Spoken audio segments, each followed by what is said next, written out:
Saudara-saudaraku yang dikasih dalam Tuhan, hari ini kita akan melihat satu murid Tuhan Yesus yang biasa disebut yang kedua, yaitu Andreas. Ada yang namanya Andreas, saudaraku? Andreas, si jembatan yang membawa jiwa kepada Yesus. Kalau saudara baca kisah Andreas di dalam Alkitab, Andreas ini si jembatan yang membawa jiwa kepada Yesus, saudaraku. Tahukah saudara yang membawa Simon Petrus kepada Yesus siapa? Kepada Tuhan Yesus? Si Andreas ini, saudaraku. Mari kita lihat kisahnya. Saudaraku, Andreas bukan apa-apa, bukan siapa-siapa dalam skala dunia. Dia cuma nelayan dari Betsaida, Galilea, yang kerja bareng kakaknya si Simon Petrus, ya. Tapi satu peristiwa kecil dalam satu momen sederhana mengubah segalanya. Saat itu Andreas mendengar seseorang yang bernama Yohanes Pembaptis berkata, "Lihatlah anak domba Allah yang menghapus dosa dunia." Yohanes 1 ayat 36. Wah, si Andreas langsung bereaksi, saudaraku, ya. Bukan dengan debat dan ragu-ragu, dia nggak mendebat apa yang dikatakan Yohanes Pembaptis waktu Yohanes Pembaptis lagi khotbah itu. Dia langsung mengikuti Tuhan Yesus saat itu, dan hari itu Andreas langsung tinggal bersamanya. Tapi itu bukan kalimat klimaksnya, saudaraku. Setelah mengenal Yesus yang diperkenalkan oleh Yohanes Pembaptis saat itu, Andreas tidak menyimpan sukacita itu untuk dirinya sendiri. Ini poinnya, ya. Dia tidak menyimpan sukacita itu untuk dirinya sendiri. Hal pertama yang ia lakukan adalah ia cari saudaranya. Dia cari kakaknya, si Simon, yang kemudian kita kenal sebagai Simon Petrus. Dan dia berkata kepada Simon Petrus, kalau saudara bisa baca kisahnya, Yohanes 1 ayat 41 sampai 42, Andreas ngomong gini sama Simon Petrus, "Kami telah menemukan Mesias." Gitu. Dia excited sekali, saudaraku, semangat sekali. Si Andreas nih ngomong sama brothernya, ya. "Kami telah menemukan Mesias." Lalu kemudian dia bawa kakaknya itu, si Simon Petrus itu, kepada Yesus. Nah, saudaraku, dari sini kita belajar bahwa langkah pertama dalam penginjilan bukanlah khotbah yang megah, tetapi satu relasi yang nyata yang kemudian terekspresi dalam satu ajakan yang personal. Kalau kita mau membawa jiwa kepada Tuhan Yesus, saudaraku, kita memerlukan pendekatan personal, ya. Saudara mungkin tidak bisa berkhotbah di atas mimbar, tapi saudara bisa menceritakan kasih Tuhan secara personal, pribadi ke pribadi. Itu menjadi jembatan. Saudara menjadi seperti Andreas yang menjadi jembatan untuk membawa orang kepada Yesus. Dan Simon Petrus, rasul yang sangat terkenal itu, dibawa oleh adiknya, si Andreas ini, saudaraku, kepada Yesus. Dan Andreas lah yang memperkenalkan Yesus kepada Petrus. Gitu. Nah, saudaraku, selama pelayanan Tuhan Yesus, Andreas nggak banyak terlihat di panggung depan. Ya, yang terlihat di panggung depan itu adalah biasanya Simon Petrus, ya, dan murid lainnya. Andreas nggak selalu ada di panggung depan. Namanya nggak sepopuler Petrus, Yohanes, bahkan nggak sepopuler Yudas, ya. Yudas lebih populer kayaknya daripada Andreas, saudaraku, ya. Nah, tapi kalau saudara baca di Alkitab Perjanjian Baru, menariknya Andreas itu muncul di momen-momen yang penting. Misalnya saat ribuan orang kelaparan, saudaraku, saudara tahu siapa murid yang membawa seorang anak kecil kepada Yesus itu? Andreas, saudaraku. Dalam Yohanes 6 ayat 8-9, Andreas berkata, "Di sini ada seorang anak yang punya 5 roti dan 2 ikan. Itu Andreas, saudaraku. Mungkin saat itu orang lain menganggap itu nggak cukup. Ini Andreas nih apaan sih? Apaan sih lu, Andreas? Yes, gitu. Apa nama panggilannya? Andreas, gitu ya. Andre gitu ya. Andre, apaan sih lu? Lu bawa ke guru kita ini untuk kasih makan 5.000 orang, 5 roti, 2 ikan. Nah, apa sih lu? Kurang kerjaan lu ya, gitu ya. Kira-kira kayak gitu itu, saudara, ya, mungkin. Kalau dia murid-murid itu orang Jakarta saat itu, ya. Nah, jadi mungkin saat itu orang lain menganggap itu nggak cukup, saudaraku. Tapi Andreas ini percaya bahwa apapun yang dibawa kepada gurunya, Tuhan kita Yesus Kristus, pasti bisa dipakai secara luar biasa. Ya, saudara, kalau mau pakai bahasa yang sedikit agak ini ya, agak kasar ya. Ngotak sih enggak lu gitu. Ngotak sih enggak lu. Pakai otak enggak sih lu Andreas gitu ya? Pakai otak enggak sih lu ya? Lu udah tahu kita mau kasih makan 5.000 orang, lu bawa 5 roti, 2 ikan gitu. Jadi Andreas bawa aja dengan polosnya kepada Tuhan Yesus, saudaraku. Dan ternyata di situ ada mujizat yang sangat terkenal dan luar biasa. Dan banyak orang bertobat ketika membaca kisah itu, saudaraku. Saya sudah pernah mendengar kesaksian-kesaksian ketika orang mendapatkan Alkitab. Mereka mulai baca mujizat-mujizat Tuhan Yesus, salah satunya 5.000 2 ikan. Orang-orang yang gak kenal Tuhan Yesus sama sekali itu mulai mikir, kok bisa ya ada orang seperti ini? Gitu ya. Nah, mereka akhirnya mulai percaya kepada Tuhan Yesus, saudaraku. Nah, saudaraku, Tuhan, pelajaran dari sini, Tuhan tidak membutuhkan hal-hal besar untuk memakai kita. Melainkan dibutuhkan hati yang percaya dan hati yang bersedia untuk dibawa kepada Tuhan.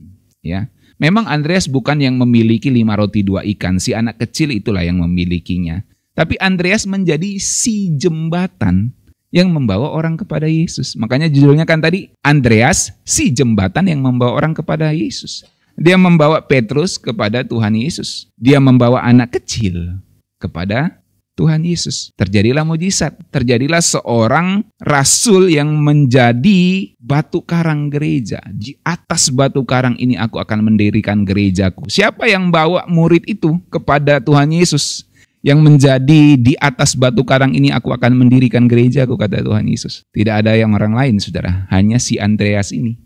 Si jembatan yang membawa orang kepada Tuhan Yesus. Nah, saudaraku, Andreas juga hadir saat sekelompok orang Yunani bertemu dengan Tuhan Yesus. Kisahnya ada di Yohanes 12 ayat 20 sampai 22. Saudara baca ya, Yohanes 12 ayat 20 sampai 22. Mereka nggak tahu jalan, nggak tahu caranya. Mereka datang ke Filipus, muridnya Tuhan Yesus juga. Filipus bingung. Lalu Andreas turun tangan. Lagi-lagi si Andre ini, saudara ya.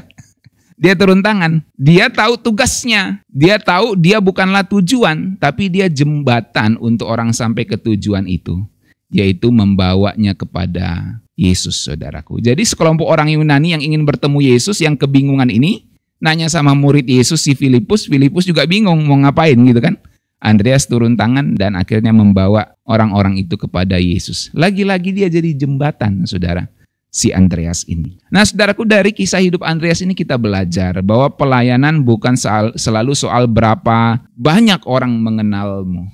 Ya, si Andreas tidak terkenal, Tuhan Yesuslah yang terkenal saat itu. Tapi pelayanan itu bukan soal berapa banyak orang mengenalmu, tapi berapa banyak orang yang mengenal Kristus lewat hidup. Itu yang penting, saudaraku ya. Apa gunanya kita terkenal, apa gunanya kita disoroti, tapi ternyata tidak ada jiwa yang kita bawa kepada Kristus. Kita hanya jembatan. Kita bukan tujuan. Makanya amanat agung itu jelas juga kan.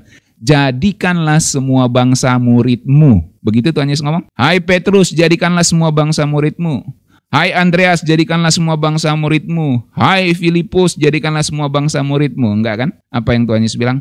Jadikanlah semua bangsa muridku. Kamu yang memuridkan, tapi murid-murid itu adalah muridku. Itu Tuhan Yesus mau ngomong gitu. Artinya apa? Kamu tuh jembatan. Kamu bukan tujuan. Kamu hanya jembatan untuk orang sampai ke tujuan.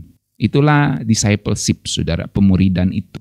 Jadi bukan soal berapa banyak orang mengenal kita. Bukan soal berapa banyak kita tersorot kamera kalau zaman sekarang. Ya. Bukan seberapa banyak khotbah-khotbah kita viral di YouTube, di Facebook, di TikTok. Bukan seberapa banyak itu, saudaraku. Tapi apakah kita sudah membawa jiwa kepada Tuhan? Karena kita hanya jembatan. Saudaraku, setelah kebangkitan Tuhan Yesus, Andreas nggak berhenti. Ia hadir di ruang atas waktu Roh Kudus dicurahkan pada peristiwa Pentakosta. Kisah Rasul 1 ayat 13. Dan menurut sejarah, saudaraku, setelah peristiwa Pentakosta itu memang tidak tercatat eksplisit di Alkitab. Tapi menurut sejarah gereja, Andreas ini pergi ke daerah-daerah seperti Skitia, Bitinia, hingga ke Yunani. Ia menyembuhkan, ia mengajar, dan ia menginjili. Setelah peristiwa Pentakosta itu, Andreas menjadi orang yang begitu semangat menginjil, mengajar, menyembuhkan, sampai ke daerah Yunani, saudaraku. Ingat mereka di Yerusalem, dari Yerusalem ke Yunani, artinya ke Eropa, saudaraku ya. Tapi dengan cara khasnya, saudaraku. Catatan sejarah menunjukkan dia menginjili satu persatu, pribadi demi pribadi. Jadi dia penginjilan pribadi si Andreas ini. Dia mungkin sesekali KKR besar, tapi selebihnya dia penginjilan pribadi, saudaraku. Face to face, cerita dengan orang. Hingga akhirnya, saudaraku, si Andreas ini menurut catatan sejarah gereja dia disalib di Patras, ya, di daerah Yunani saat itu. Tapi Andreas merasa tidak layak mati disalib seperti gurunya, seperti Tuhannya Yesus Kristus. Maka ia diminta disalib berbentuk X, saudaraku.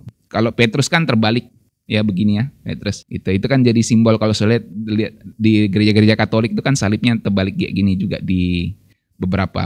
Itu menjadi simbol Petrus. Ya, ada yang bilang itu antikris, nggak kayak gitu, itu Petrus, saudaraku ya. Jadi terbalik. Kalau Andreas itu X, saudara, salibnya. Benar-benar bentuk X. Dia nggak layak disalibkan seperti Tuhan Yesus begini. Dia merasa aku nggak layak mati seperti Tuhanku. Aku disalib berbentuk X saja. Dia minta kepada yang mengeksekusinya. Itulah akhir jasmaninya, saudaraku, dari Andreas. Tapi itu bukan akhir dari warisannya. Di dunia yang penuh dengan sorotan dan like seperti ini, saudaraku, Andreas mengajarkan kita bahwa pelayanan yang besar itu dimulai dari kesetiaan dalam hal kecil.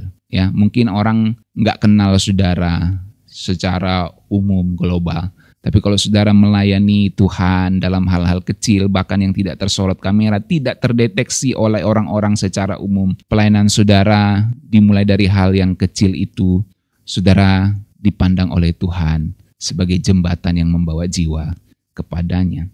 Tidak semua orang dipanggil untuk berkhotbah di stadion, tidak semua orang dipanggil untuk menjadi pendeta sekolah teologi baru melayani. Saudara-saudara juga dipanggil Tuhan untuk melayani secara personal, membawa jiwa-jiwa kepada Tuhan. Jadi kalau kita bertanya gimana caranya bawa jiwa-jiwa kepada Tuhan di gereja kita harus mulai personal-personal nih, saudaraku, ya. Harus datangi orang-orang.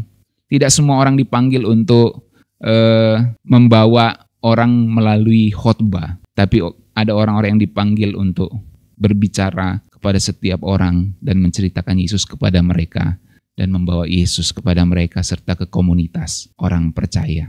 Jadi semua orang penting di mata Tuhan. Bahkan Andreas yang tidak selalu ada di depan panggung ternyata menjadi orang yang penting untuk membawa jiwa datang kepada Tuhan. Kita dipanggil untuk menjadi jembatan, bukan menjadi tujuan. Jadi saudara semua bilang, ternyata aku ini jembatan, bukan tujuan. Aku bukan pusat dunia, Kristuslah pusatnya. Tapi aku menjadi jembatan untuk membawa orang kepada Yesus. Penginjilan itu selalu dimulai dari yang terdekat di sekeliling kita. Mari kita coba, saudaraku, untuk menjadi seperti si Andreas, murid Tuhan Yesus yang menjadi jembatan untuk membawa orang-orang kepada Kristus. Mari kita berdoa.